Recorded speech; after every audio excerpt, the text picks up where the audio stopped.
Asia কাপের আগে নেদারল্যান্ডসের বিপক্ষে সিরিজ খেলবে বাংলাদেশ ক্রিকেট দল। যে স্কোয়াড নিয়ে এখন বড় সমস্যায় টিম ম্যানেজমেন্ট। ব্যাকআপ ওপেনারের ভাবনা আছে, মিডল অর্ডারে মিরাজের সঙ্গে আলোচনায় আছেন নুরুল হাসান সোহান।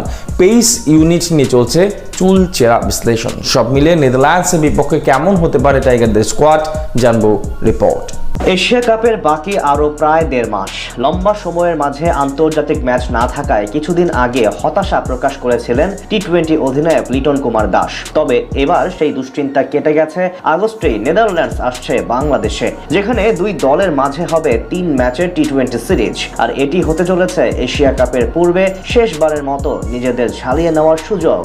এদিকে ক্রিকেটারদের মতোই এই সিরিজটি বেশ গুরুত্বপূর্ণ নির্বাচক ও টিম ম্যানেজমেন্টের জন্য, কেননা আসর শুরুর আগে স্কোয়াড গঠন এবং সবাইকে পরীক্ষা নিরীক্ষা করার শেষ মঞ্চ হিসেবে দেখা হচ্ছে এই 3 ম্যাচকে। প্রতিপক্ষ নেদারল্যান্ডস হলেও সিরিজ নিয়ে বেশ serious head of coach Phil Simmons. তাই স্বাভাবিকভাবে প্রশ্ন উঠেছে, সিরিজে কেমন হতে পারে টাইগার 15 সদস্যের স্কোয়াড। শ্রীলঙ্কা এবং পাকিস্তানের বিপক্ষে সবশেষ 2 সিরিজে দাপুটে জয় পেলেও টাইগারদের চিন্তার অন্যতম বড় কারণ ব্যাকআপ ওপেনার। বর্তমানে জাতীয় দলের সংক্ষিপ্ত ফরম্যাটে অনেকটাই থিতু হয়ে গেছেন তানজিদ তামিম এবং পারভেজ হোসেন ইমন। তবে কোনো কারণে দুজনের একজন না থাকলে কি হবে সেটা নিয়ে দুশ্চিন্তায় আছে টিম ম্যানেজমেন্ট। ঘরোয়া লিগে দুর্দান্ত পারফরমেন্স করে দীর্ঘদিন পর সুযোগ পেয়েও কাজে লাগাতে পারেননি নাঈম শেখ। তাই নেদারল্যান্ডসের বিপক্ষে আপাতত সৌম্য সরকারকেই ব্যাকআপ হিসেবে দেখছেন অনেকেই। যদিও স্কোয়াডে বাড়তি একজন পেসার যোগ করা হলে তার সুযোগ পাওয়ার সম্ভাবনা খুবই ক্ষীণ।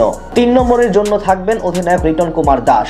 এশিয়া কাপের পূর্বে নিজেকে ফর্মে নিয়ে আসার এটাই বড় একটা সুযোগ টাইগার কাপ্তানের কাছে।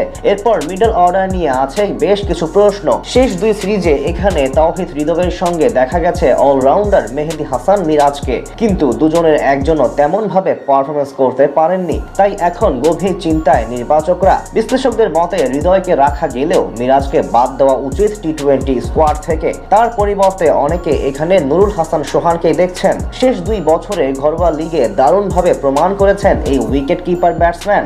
এদিকে 6 ও 7 নম্বর এখন অনেকটাই থিতু হয়ে গেছেন শামীম হোসেন পাটোয়ারি এবং জাকির আলী অনিক। দুজনই টি-20 দলে বেশ ধারাবাহিকভাবে পারফরমেন্স করে টিম ম্যানেজমেন্টের আস্থা অর্জন করে নিয়েছেন। তাই নেদারল্যান্ডসের বিপক্ষে তাদের উপর আস্থা রাখতে পারেন কোচ ফিল সিমন্স। স্পিন বিভাগের নেতৃত্বে থাকবেন ডেপুটি অধিনায়ক শেখ মাহাদি হাসান। বর্তমানে সংক্ষিপ্ত ফরম্যাটে বাংলাদেশের সবচেয়ে ধারাবাহিক বোলারও তিনি। মাহাদির সাথে আরও থাকতে পারেন বামহাতি নাসুম আহমেদ এবং লেগ স্পিনার রিশাদ হোসেন। 3 জনকে নিয়ে বলা চলে এক বৈচিত্র্যময় স্পিন অ্যাটাক গড়ে তুলবে নির্বাচকরা। পেস ইউনিটে মুস্তাফিজুর রহমান এবং তানজিম হাসান সাকিব অনেকটাই নিশ্চিত। তাদের সাথে অলরাউন্ডার হিসেবে সুযোগ পেতে পারেন মোহাম্মদ সাইফুদ্দিন এবং তাসকিন আহমেদকেও দেখা যেতে পারে, যেটা হলে সুযোগ পাবেন না সৌম্য সরকার।